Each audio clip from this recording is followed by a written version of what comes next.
खुशखबरी का ये कलाम हम सुनाते जाएंगे। खुशखबरी का ये कलाम हम सुनाते जाएंगे। मसीह की सूरत में हम बदलते जाएंगे। मसीह की सूरत में हम बदलते जाएंगे। मसीह की सूरत में हम बदलते जाएंगे। खुशखबरी का ये कलाम हम सुनाते जाएंगे। खुशखबरी का ये कलाम हम सुनाते जाएंगे। कर तू मेहनत खुदा की बंदगी के लिए, मेहनत की बंदगी के लिए तेरी ये मेहनत एक दिन रंग लाएगी। तेरी ये मेहनत एक दिन लग आएगी। मसीह की सूरत में हम बदलते जाएंगे। मसीह की सूरत में हालेलुया हम बदलते जाएंगे। खुशखबरी का ये कलाम हम सुनाते जाएंगे। तो खुशखबरी का ये कलाम हम सुनाते जाएंगे। अश्क लाल ने बहाए जो नजात के लिए, अश्क लाल ने बहाए जो नजात के लिए, उनकी कीमत खुदा से एक दिन मिल जाएगी। उनकी कीमत खुदा से एक दिन मिल जाएगी। मसीह की सूरत में हम बदलते जाएंगे। मसीह की सूरत में हम बदलते जाएंगे। खुशखबरी का ये कलाम हम सुनाते जाएंगे। खुशखबरी का ये कलाम हम सुनाते जाएंगे। तो जो आज हम लोग ने गाया है वो सबको सुनाना है। यीशु मसीह उद्धार का मार्ग, पूरी दुनिया के मुक्ति का मार्ग खुला है। परमेश्वर का मैं धन्यवाद करता हूँ कि आज उसने फिर से इस सब्त के दिन हमें मौका दिया कि हम अपने बच्चों से, बेटे और बेटियों से, हम तो आपको अपना बेटा ही बेटी कहेंगे, चाहे आप बूढ़े हों चाहे जवान हों। हमारे लिए तो सभी बेटे बेटियां हों। उन सब से मुझे मिलने का मौका मिलता है और ये माध्यम जो इंटरनेट का है, जो इलेक्ट्रॉनिक कम्युनिकेशन का माध्यम है, इसको हम सही इस्तेमाल कर पा रहे हैं। शायद इससे पहले तो कभी विचार भी नहीं किया था। कोरोना के आने के बाद ही हम लोगों ने इसका सबसे ज़्यादा इस्तेमाल किया है। परमेश्वर का धन्यवाद हो। जैसा उसका वचन नई वाचा में रोमियो के 8 अध्याय उसके 28 पद में कहता है कि सारी बातें मिलकर भलाई उत्पन्न करने के लिए हैं, उनके लिए जो परमेश्वर से प्रेम करते हैं और जो परमेश्वर के द्वारा बुलाए गए हैं। मेरे प्रियो, ये माहौल भी, ये बुरा वक्त भी हमारे लिए एक अच्छे वक्त के आने का आभास दे रहा है। एक बड़े परमेश्वर के एक बड़े काम को आप लोग देख पाओगे। आने वाले वक्त में परमेश्वर अपनी महिमा का प्रकाशन कलीसिया को ज़बरदस्त देगा, और केवल यीशु दरबार की कलीसिया को ही नहीं, पूरे जगत की कलीसियाओं को, पूरे जगत की कलीसियाओं को, हर देश में और हर सभ्यता में परमेश्वर का आत्मा ज़बरदस्त आज की तारीख में काम कर रहा है।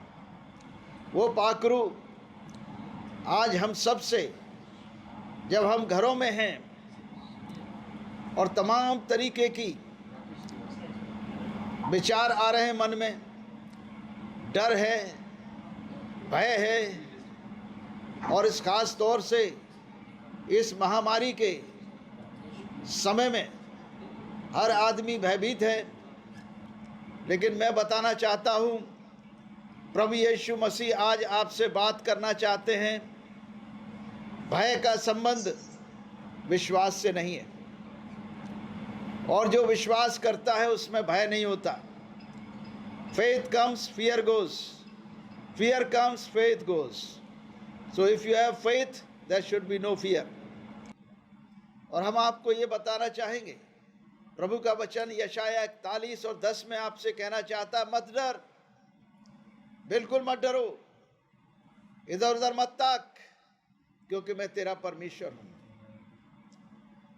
मैं तुझे दृढ़ करूंगा, इस्टेब्लिश करूंगा, मजबूत करूंगा, तुझे हिलने नहीं दूंगा।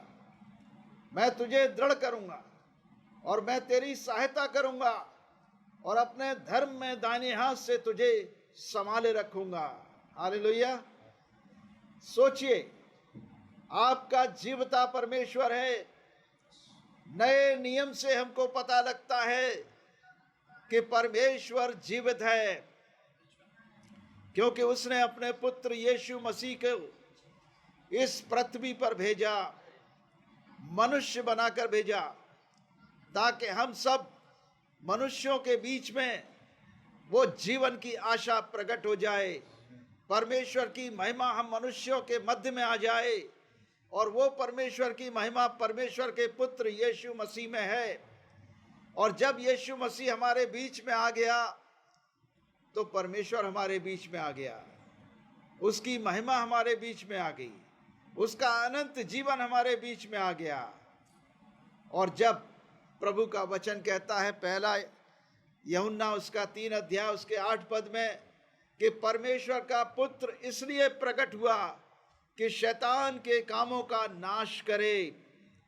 ये शैतान के काम कोरोना वायरस भी हो सकते हैं, महामारियां हो सकती हैं, तमाम तरीके के युद्ध और महायुद्ध हो सकते हैं। परमेश्वर का वचन कहता है कि परमेश्वर का पुत्र यीशु मसीह इसलिए प्रकट हुआ कि शैतान के कामों का नाश करे। Do you believe that? क्या आप विश्वास करते हो इस वचन पर? देखो, परमेश्वर का वचन जीवता प्रमाण है। ये हमारे अंदर जीवन डालता है, ये आत्मा है, ये जीवन है। जब हम प्रभु के वचन पर विश्वास करते हैं, तो वैसा ही हो जाता है जैसा हम विश्वास करते हैं। हमारे विश्वास के प्रमाण के अनुसार से हम परमेश्वर के वरदानों को और उसकी आशीषों को प्राप्त करते हैं। आप कितनी आशीषें प्राप्त करना चाहते हो, उतना विश्वास करो। कितने वरदान प्राप्त करना चाहते हो, उतना विश्वास करो। और जब हम ये विश्वास करते हैं कि परमेश्वर के पुत्र के प्रकट होने से शैतान के कामों का नाश होता है, तो मेरे प्रिय होने दो कि यीशु मसीह हमारे और आपके जीवन में प्रकट हो।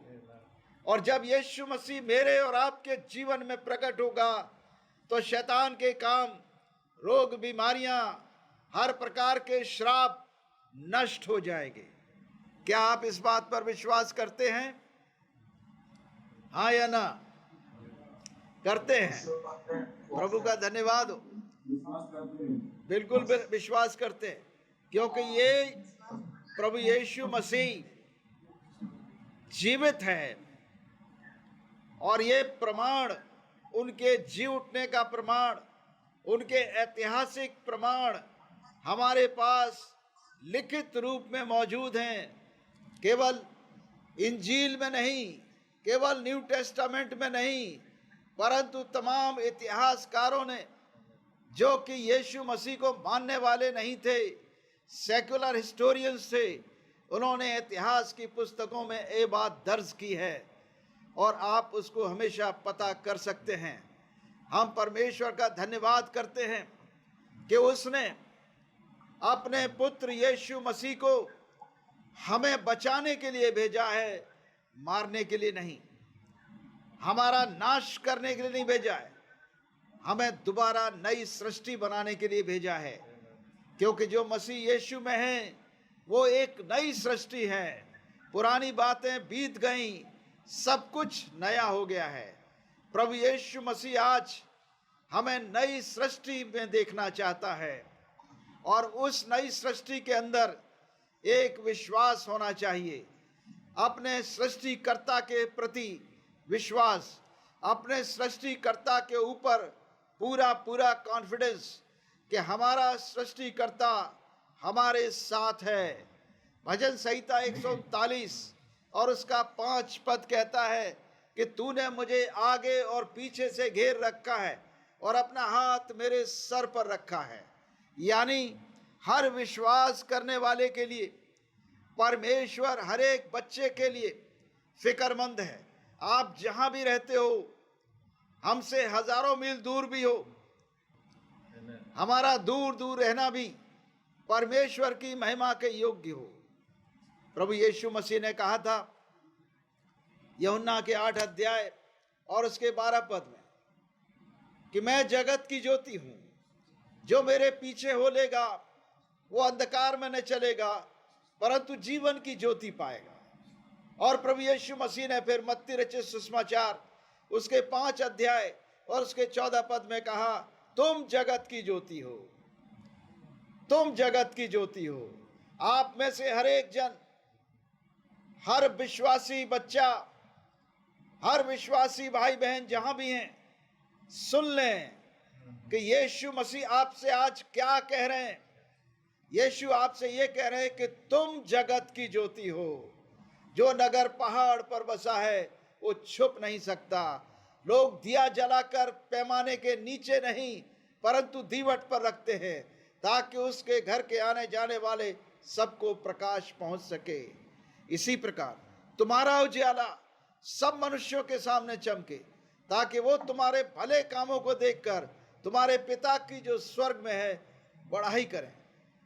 आज हम इतिहास को याद करें, जब सेंट स्टीफन यरूशलेम में थे, सारे सेंट एक ही जगह इकट्ठे थे, सब बड़े आनंद में थे, परमेश्वर की इबादत करते थे, एक साथ बैठकर एक साथ खाते पीते थे, एक साथ होली कम्युनियन करते थे और रोज करते थे, रोज प्रभु भोज करते थे, रोज बड़े आनंद के साथ मिलते थे। अचानक ऐसा हुआ कि सेंट स्टीफन पर उन लोगों ने दोष लगाया और उस समय के लोगों ने, अपने रिलीजियस ठेकेदारों ने सेंट स्टीफन पर ब्लेस्फेमी का चार्ज लगाया कि मूसा की शरीयत के खिलाफ बोलता है। और मूसा की शरीयत के खिलाफ बोलने का मतलब है पत्थर से मार डालना। और जब सेंट स्टीफन को पत्थरों से मारा गया, उन्होंने प्राण त्यागने से पहले घुटने के बल स्वर्ग की ओर देखा और कहा मैं परमेश्वर के पुत्र अपने प्रभु को पिता के दाहिने हाथ देख रहा हूं। और उसका चेहरा फरिश्ते के समान दमक रहा था और यह कहकर हे प्रभु, मेरी मृत्यु का और मुझ पर जो ये लोग अत्याचार कर रहे हैं, इसका पाप और इसका दंड इन लोगों पर मत देना, इन्हें माफ कर देना। और ये कहकर उसने अपने प्राणों को त्याग दिया, यीशु के हाथों में सौंप दिया। उसके बाद क्या हुआ? सेंट स्टीफन के कारण चेले भय के कारण यरूशलेम से निकलकर पूरे एशिया में, पूरे यूरोपियन एरिया में सब तरफ फैल गए और जहाँ जहाँ गए वहाँ वहाँ कलीसियाँ स्थापित हो गई। अरे भाई, जहाँ जहाँ तुम हो, मैं आज कह रहा हूँ, इस कोरोना के डर से चारों तरफ हम लोग फैले हुए हैं, पता नहीं कौन कहाँ कहाँ छुपा हुआ है। सब तरफ हो तुम लोग, लाइट हाउस बन जाओ, जगत की ज्योति बन जाओ, अंधकार जगत में रोशनी फैलाओ। तुम्हारे भले कामों को देखकर तुम्हारे पिता की और हमारे प्रभु यीशु मसीह की लोग महिमा करें। ऐसा हमें ज्योति को चमकाने की जरूरत है, वो रोशनी हमें देनी है, क्योंकि जहां जहां चेले भटक गए, यरूशलेम छोड़ छोड़कर भागे चारों तरफ, और पूरी दुनिया में कलीसियाओं की स्थापना हो गई। मतलब फिर वहीं आते हैं हम ये रोमियो के 8 अध्याय और 28 पद में, जहां संत पौलुस कहते हैं कि सारी बातें मिलकर भलाई उत्पन्न करने के लिए हैं, उनके लिए जो परमेश्वर से प्रेम रखते हैं और जो परमेश्वर के द्वारा बुलाए गए हैं। आप सब बुलाए गए हो, आप सब परमेश्वर के बुलाए हुए लोग हो, आप सब परमेश्वर से प्रेम करते हो, और इसलिए परमेश्वर आपके लिए, प्रभु यीशु मसीह आपके लिए और यीशु दरबार की कलीसियाओं के लिए भलाई उत्पन्न करेगा। इस माहौल में भी आपकी भलाई उत्पन्न होगी। जान लीजिए, आपकी भलाई उत्पन्न होने वाली है। प्रभु का वचन भजन संहिता 34 और 10 में कहता है, जवान सिंहों को तो घटी होती है और वे भूखे भी रह जाते हैं, परंतु यहोवा के खोजियों को किसी भली वस्तु की घटी न होगी। यानी आपके खाने पीने की भी, आपके रहने की भी कोई घटी आपकी हो नहीं सकती, प्रभु उसको पूरा करेगा। सोचिए, एलिया के समय में सारपत की विधवा 3.5 साल का अकाल पड़ा था, और एलिया नबी को कहां भेजा गया?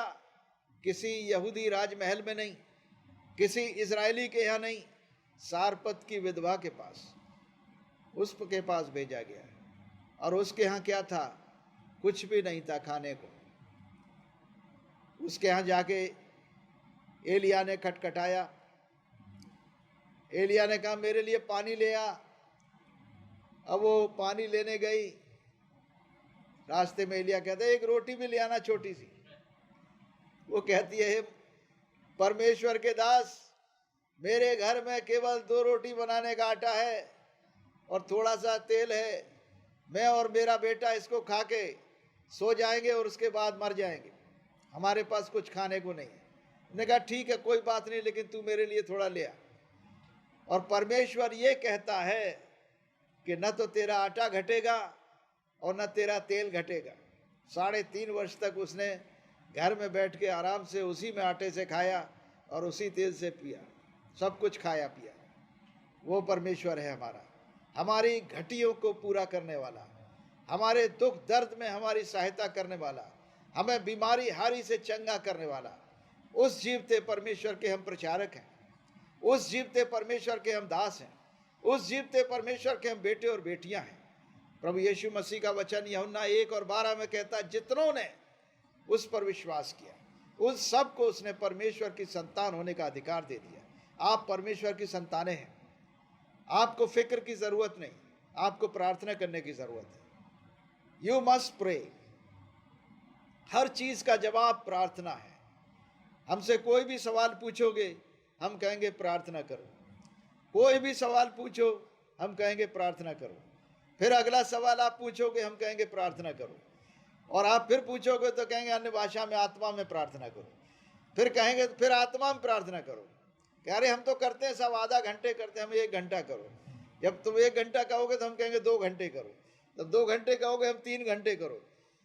दिन भर प्रार्थना करो। फालतू घर में बैठे हो तो क्या करते हो भाई? दिन भर प्रार्थना करो, जब मौका मिले तब प्रार्थना करो, हर वक्त प्रार्थना कर दो, चलते फिरते प्रार्थना करो। मैं बता रहा हूं, अग्नि में दूतों का पहरा आपके चारों ओर है।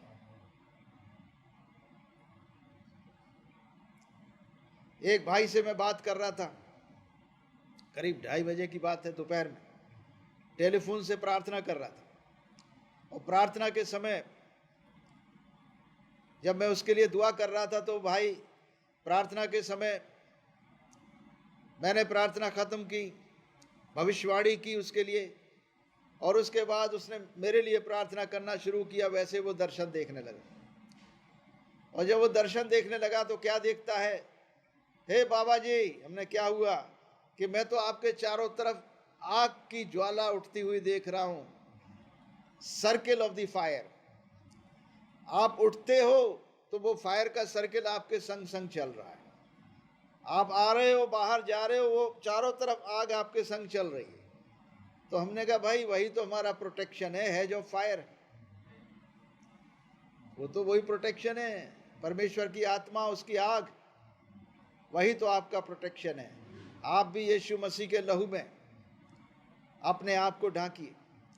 मैं आपको, आपके परिवारों को, आपके धन दौलत, आपके जीव जंतु जानवरों को, आपकी प्रॉपर्टी को, आपके बिजनेस को, हर एक चीज को यीशु के लहू में ढांकता हूं। आज के दिन सुरक्षित करता हूं कि शैतान का कोई भी हाथ आपकी संतानों के ऊपर, ना आपकी प्रॉपर्टी के ऊपर, ना आपके काम धंधे के ऊपर, ना आपके बिजनेस पर लग सके, परंतु परमेश्वर के फरिश्ते, उसके स्वर्गदूत आपकी रक्षा करें और अग्निमय दूत आपके चारों ओर आपके भवन गिरें।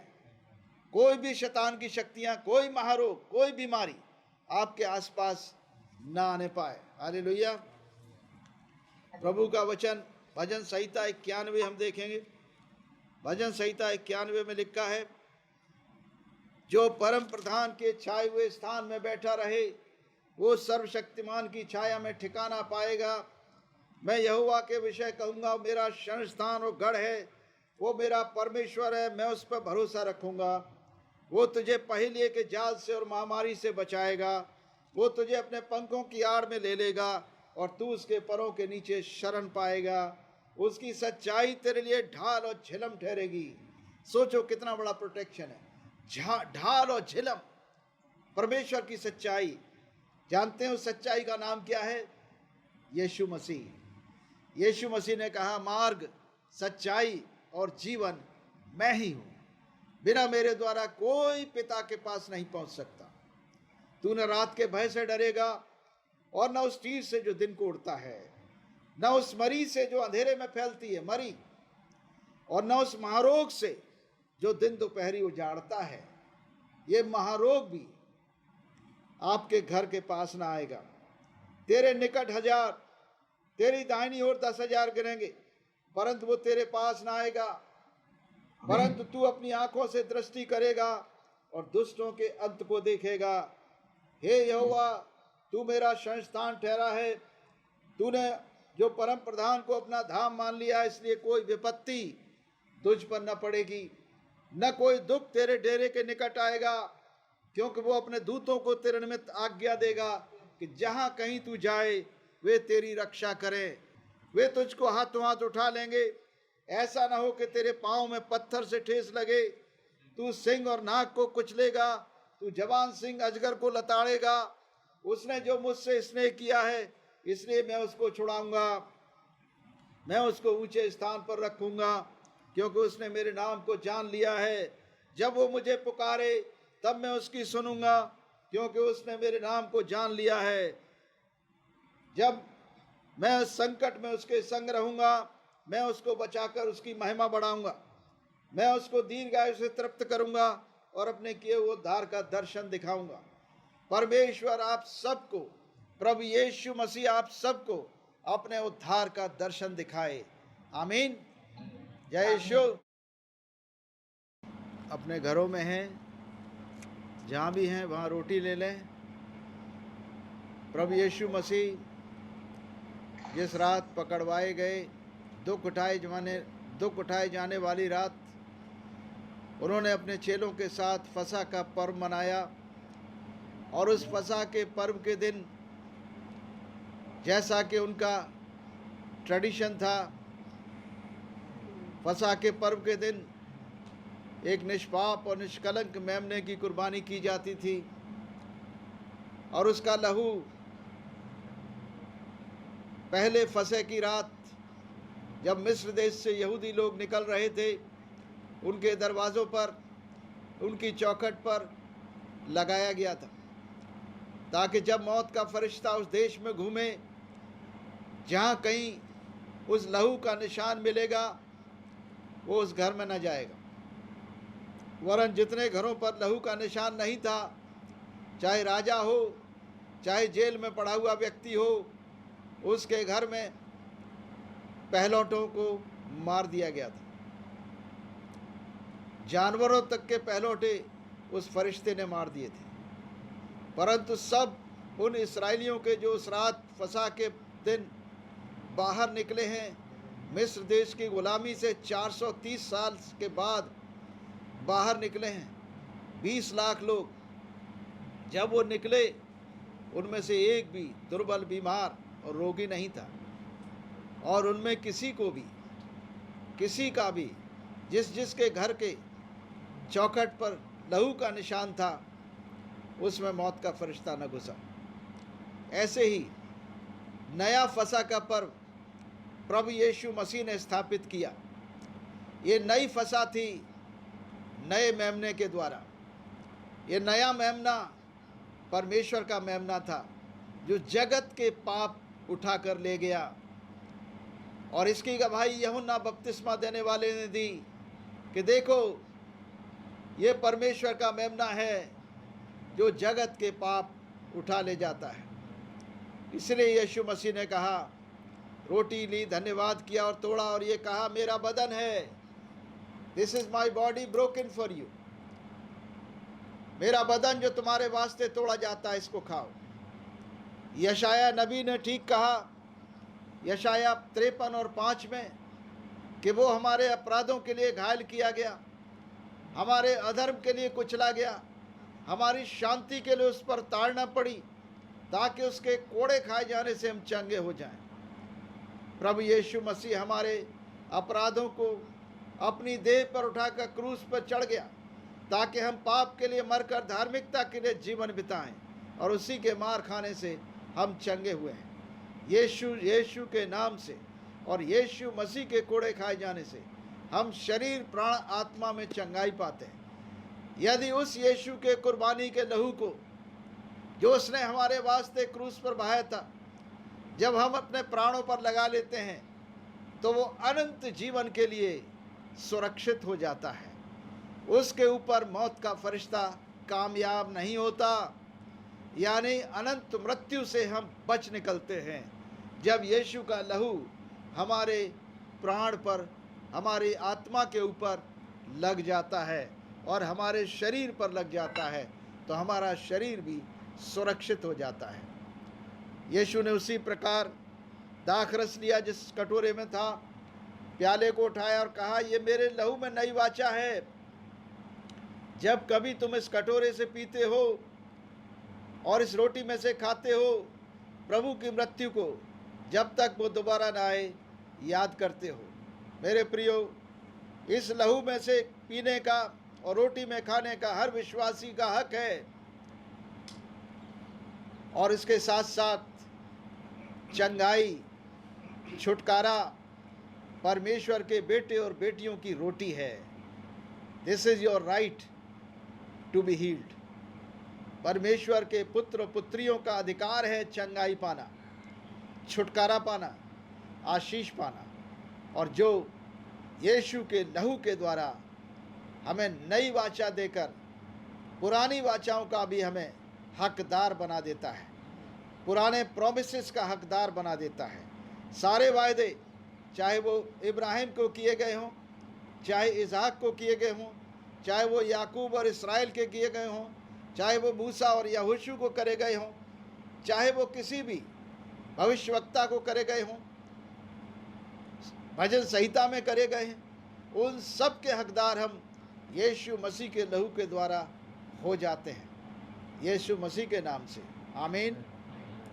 इस रोटी को अपने परिवार में बांटिए और इस दाखरस को जो लहू है अपने परिवार में बांटें।